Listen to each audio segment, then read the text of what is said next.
আরো শিক্ষা হয়ে গেছে, আর কত এরপর করলে একটু জাতের দেখে করো, করলে আমার আপত্তি নেই, বাট জাত দেখে করো।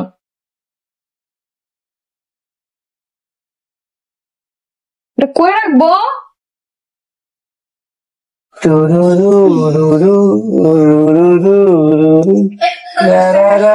মুনতাহা তো অর্ধেক রেডি।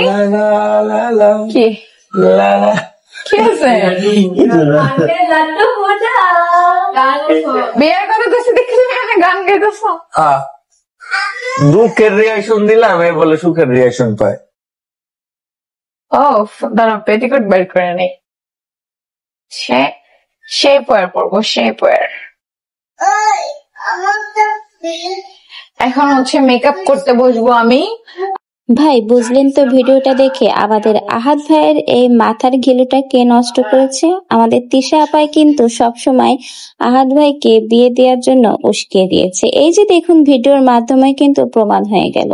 তিশা আপা কিন্তু নিজেই হেসে হেসে করছে, এবার যদি বিয়ে করো তাহলে কিন্তু ভালো জাতের দেখে একটা মেয়ে বিয়ে করো। তার মানে তিশা আপার সতীন নিয়ে সংসার করার খুবই ইচ্ছা, এটা কিন্তু এই ভিডিওর মাধ্যমে প্রমাণ হয়ে যায়। এখন যদি আমাদের আহাদ ভাইয়ের মনে একটু আকু পাকু জন্ম নেয় বিয়ে করার জন্য, তাহলে কি আমাদের আহাদ ভাইয়ের দোষ? আহাদ ভাইয়ের তো দোষ না, দোষ এখানে তিশা আপার বেশি। কারণ তিশা আপায় আহাদ ভাইকে প্রশ্রয় দিয়েছে, বারবার তার সামনে বিয়ে করো বলে তার মাথার ঘিলু নাড়িয়ে দিয়েছে। এজন্য তো আমাদের আহাদ ভাই তিশা আপার কথায় উৎসাহিত হয়ে অনুপ্রাণিত হয়ে চতুর্থ বিয়ের প্রস্তুতি নিয়েছিল।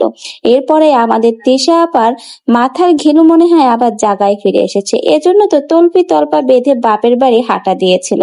শেষমেশ কত নাটক কাহিনী বায়স্কোপ করে আবার সেই আহাদ ভাইয়ের সংসারে ফিরে আসলো। তাহলে বুঝুন, সকল নষ্টের গোড়ায় কিন্তু আমাদের এই তিশা আপা। তিশা আপায় কিন্তু আমাদের আহাদ ভাইয়ের এই ঘিলুটাকে নাড়িয়ে দিয়েছে, আর তাই নিয়ে কিন্তু এত নাটক বায়স্কোপ এতদিন ধরে ঘটে গেল। মানে সবকিছুর পিছনেই রয়েছে তিশা আপা। তিশা আপা বাতাস দিয়ে দাউ দাউ করে আগুনটা ধরিয়ে দেয়।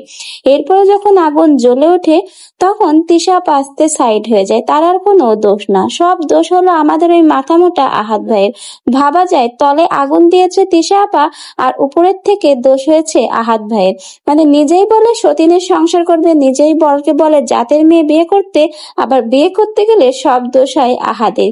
কি এক নাটকেরা দুজন শুরু করলো রে ভাই।